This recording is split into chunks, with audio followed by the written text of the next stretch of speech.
Hello, j'espère que tu vas bien. Une petite vidéo de début d'année. Donc je vais te souhaiter plein de belles choses pour l'année 2024. Euh, de la santé, du bonheur, de la joie, du succès dans tes entreprises, de la réussite personnelle. Et comme on est au Japon et que traditionnellement on doit aller faire son omikuji. Donc le omikuji, c'est un peu comme la bonne aventure de l'année. Et en général, on va au sanctuaire chercher son petit omikuji. Donc là, c'est une vidéo, on est le 4, je crois. Donc normalement, on fait ça le lendemain du Nouvel An. Donc on a été au sanctuaire, mais comme on était en déplacement, on était au bord de la mer et tout ça, et on est allé dans un sanctuaire qui a priori était pas trop moche. Et en fait, il était extrêmement moche. Tous les petits sanctuaires que j'adore, en bois et tout ça. D'ailleurs, tu vois, je te montre à aller voir le petit sanctuaire que j'aime beaucoup, qui était en travaux avant que je parte. Donc, je voudrais aller voir un peu comment c'est. Puis là, oui, non, on était au bord de la mer, donc on est allé voir ce sanctuaire qui était en béton. Il y avait une énergie qui était mais juste catastrophique. Il y avait des arbres morts, il y avait des gens qui avaient l'air malades, enfin tout ce qu'il faut pour démarrer une belle année. Donc on s'est vite échappé. On est allé, comme on était au bord de la mer, on est allé voir la mer, qui d'ailleurs, c'était assez étrange, du jour au lendemain a vraiment switché. On avait une mer très jolie le 31, et le premier c'était une mer mais déchaînée, et c'était vraiment étrange. Et puis après il y a eu les événements que tout le monde est un peu au courant là, des multiples séismes sur la côte, sur la côte où on était d'ailleurs. Bon, on n'était pas aussi près, on était à entre 350 et 400 km de là, mais bon, ça n'empêche que la mer, elle, en termes d'énergie, elle était bien présente. C'était des vagues assez impressionnantes.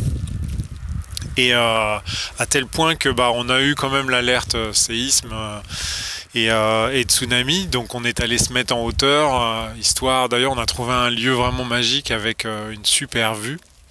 Là, on était vraiment tranquille. Et puis après, les annonces se sont calmées, donc on est retourné là où on résidait. C'était vraiment assez étrange comme situation. C'était un peu comme une espèce de cacophonie. Je m'attendais à une organisation un peu plus huilée, un peu plus rodée de la part de nos amis japonais. Surtout que depuis Fukushima, ils avaient quand même le temps de se préparer. Et là, on était assez surpris. Ça semblait être un peu tout le monde court dans tous les sens. Mais bon. Je vais pas faire de commentaires là-dessus puisque c'est pas l'objet de la vidéo, et puis en plus de ça, la situation elle est pas encore bien comprise de ce qui s'est passé réellement, donc on va pas forcément épiloguer là-dessus. Et puis en plus, j'avais envie de te montrer autre chose maintenant que j'ai un super téléphone qui permet de faire des vidéos à l'envers comme ça et tout, et de pouvoir zoomer, te montrer des trucs sympas comme tout. Donc on va en profiter. On va faire l'entrée des artistes. Donc en général, quand on rentre dans un sanctuaire, on rentre par l'entrée. Donc et l'entrée, elle est symbolisée par ce qu'on appelle un toli. Et donc mon petit sanctuaire, lui aussi, il a son toli. Donc c'est des tolis en pierre. C'est pas le bois orange, mais c'est en pierre. Donc voilà, c'est la porte. Donc ça va nous faire du bien parce que ici l'énergie, elle est vraiment juste hallucinante. Donc on va en profiter.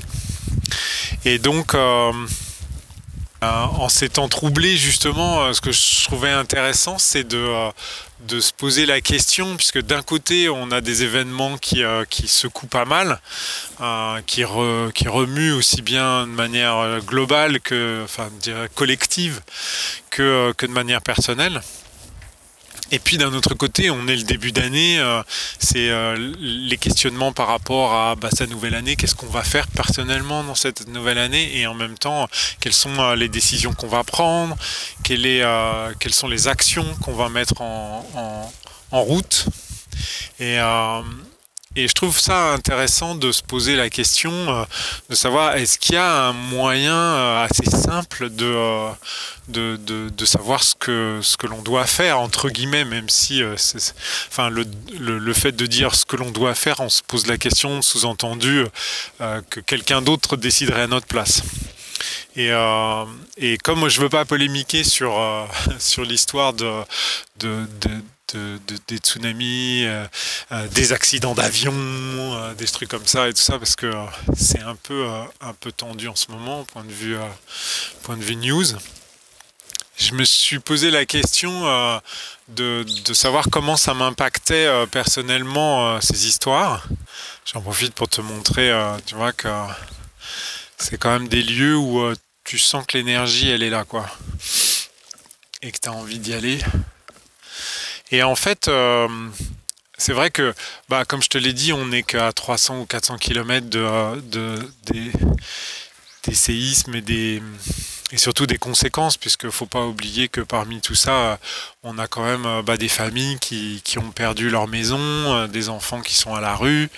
Donc, c'est pas neutre. Ah, ça n'a pas avancé les travaux. Bon, tant pis. On va quand même en profiter. Et justement, la chose que je me suis posée comme question, c'est alors, moi j'ai une voiture, 400 bornes, ça se fait facilement. Est-ce qu'on y va ou est-ce qu'on n'y va pas? Et en fait, j'ai repensé à ce que disait Frank Lobvet. À un moment donné, il fait une vidéo et il dit mais le monde n'a pas besoin d'être sauvé. Fous-nous la paix. Laisse-nous souffrir. Et en fait, je trouve ça super intéressant comme positionnement. Surtout que c'est vrai qu'on pourrait se dire 400 bornes c'est facile à faire avec une voiture, on remplit le coffre de plein de trucs et puis on peut aller aider. Et ça m'a renvoyé à d'autres questionnements et d'autres manières d'appréhender en fait la prise de décision quand on est dans des situations comme ça. Et en fait, je pense que, enfin, ça n'est que mon point de vue, hein, ça n'engage que moi, mais je pense que la vie nous met dans une situation où on a la capacité d'agir. Et en fait, quand on est... et cette capacité d'agir-là, pardon, elle est pas lointaine, elle est vraiment pragmatique, efficace. Et je pense que d'ailleurs tout le système aujourd'hui dans lequel on vit, il est basé sur le fait de nous éloigner de cette, je dirais, de cette évidence, dans le sens où, in fine, si tu te poses vraiment la question de ta capacité d'action, c'est vraiment ce qui se passe devant toi à l'instant T en fait. C'est pas ce que l'on te projette dans un autre univers qui peut être un autre univers dans un autre pays. On a beaucoup parlé d'Israël ou de l'Ukraine l'année dernière. On a beaucoup parlé maintenant des problématiques de climat ou des choses comme ça. Et en fait, tu te dis ouais, qu'est-ce que moi je peux faire pour faire en sorte et tout. Mais en gros, je pense que le truc que tu peux faire, c'est le truc qui se trouve juste devant toi en fait.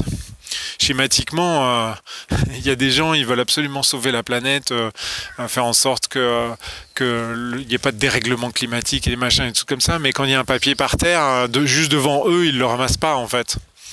Et je pense que on doit pas aller chercher si loin en fait. Je pense que on est suffisamment nombreux sur la planète pour se dire que s'il y a quelque chose à faire, eh bien, en fait, la vie nous présente cette situation-là, ou nous présente l'opportunité de faire quelque chose en accord avec nos convictions personnelles. Bien évidemment, si tes convictions ne sont pas de vouloir nettoyer la planète, le papier par terre, c'est pas très important. Inversement, si toi, ta conviction, c'est vraiment que ça doit être fait, bah alors dans ce cas-là, commence par déjà faire ce que toi, tu peux faire maintenant, tout de suite, en fait. Et, euh, et ces deux éléments-là, c'est-à-dire le discours ou le positionnement de Frank Lobvet plus cette réflexion-là, m'a amené à me dire, bah, finalement, ma place, personnellement, elle n'est pas de prendre ma voiture et d'aller là-bas et d'aller aider et machin. Elle est plus de traiter les problématiques que j'ai à traiter, qui sont juste devant moi par rapport à mon organisation personnelle, par rapport à ma vie familiale ou d'autres choses qui sont venues se greffer déjà depuis le début de l'année, et de faire en sorte que ces choses-là soient faites, en fait, dans le sens où je pense que on a tous des sujets qui sont en suspens, et le début de l'année, c'est bien aussi pour se dire, bah voilà, tous ces sujets-là qu'on aurait dû déjà traiter les années précédentes ou l'année dernière, eh bien, il faut quand même clôturer, en fait. Et dans les énergies que moi j'ai côtoyées beaucoup en me promenant au Japon, il y a beaucoup d'énergies qui sont des énergies latentes, où en fait il ne se passe pas les changements qui devraient se passer sous prétexte, ou enfin sous prétexte, c'est pas vraiment la phrase, mais c'est pas vraiment l'expression, mais c'est plutôt avec le fait que, en fait, il y a beaucoup de choses qu'on laisse mourir, en fait, de leur petite mort, qu'on les traite pas comme on devrait. C'est un peu, au Japon, il y a plusieurs millions de maisons abandonnées. C'est un peu cet état-là. En gros, on va laisser pourrir la situation. Et cette situation-là, elle devient vraiment catastrophique quand il se passe ce qui s'est passé, avec le tremblement de terre ou le tsunami. On voit des maisons effondrées, on voit des trucs dévastés et tout ça. C'est vrai, et je ne minimise pas le côté tragique de la situation. Ce que je dis juste, c'est qu'il y a beaucoup de maisons complètement pourries au Japon, et pas simplement dans les petites campagnes et tout ça. Peu importe, les gens qui vivent au Japon, ils le savent très bien, enfin en tout cas les étrangers qu'on se regarde là, il y a beaucoup de maisons qui tiennent, on se demande comment elles tiennent, et effectivement la problématique, c'est qu'il y a encore beaucoup de gens qui vivent dans ce genre de maisons là, mais il y en a aussi beaucoup qui sont abandonnées. Et quand ça tremble et machin, et en fait ça s'effondre, parce que elle ne devrait déjà plus exister, cette maison-là. Elle aurait dû être soit réparée, soit mise à la norme, puisqu'il y a quand même des normes sismiques qui ont été mises en place, et il y a beaucoup de maisons qui répondent pas à ces normes-là. Et puis il y a beaucoup de maisons qui, comme je l'ai évoqué, sont abandonnées et qu'on a laissé pourrir avec le temps et tout ça. Et en fait, cette situation-là, elle devient un peu tragique, dans le sens où quand on règle pas ces dossiers-là, eh bien ces énergies-là, elles s'accumulent, elles nous freinent dans notre développement, et in fine, elles nous envahissent, en fait, et la situation devient tellement critique qu'à un moment donné, eh bien, il faut soit le faire, soit c'est la situation qui va prendre le dessus, et la vie va faire en sorte que ça devienne suffisamment, entre guillemets, catastrophique pour qu'on le fasse. Et on voit bien le parallèle que j'essaye de faire entre ce qui se passe de manière collective et ce qui se passe de manière individuelle. Et je pense qu'aujourd'hui, en tout cas c'est comme ça comme moi je le perçois, le message qui est donné, c'est il y a l'expression balaye devant ta porte. Là c'est un peu ça aussi, c'est fais ce qui doit être fait maintenant, tout de suite, si tu veux vraiment démarrer ton année, pour faire en sorte que toutes les énergies qui doivent partir, qui doivent être libérées, eh bien, parce qu'il y en a quand même plein de dossiers qui sont toujours en suspens ou qui devraient déjà être clôturés, eh bien faire en sorte que ça soit fait. Et c'est d'ailleurs assez, je vais être un peu, c'est un peu cocasse, parce que au Japon, ils ont une pratique, le 29 en général, ils font tous le grand ménage. mais c'est un grand ménage d'illusions. Il y a beaucoup de choses qui sont protocolaires au Japon, et en fait, les gens vont nettoyer les vitres, alors que la vitre, elle tient à peine sur le montant de la porte, en fait. Et ben ça, c'est aussi, je pense, une leçon qu'on peut tous tirer, c'est qu'il faut faire les choses quand elles doivent être faites.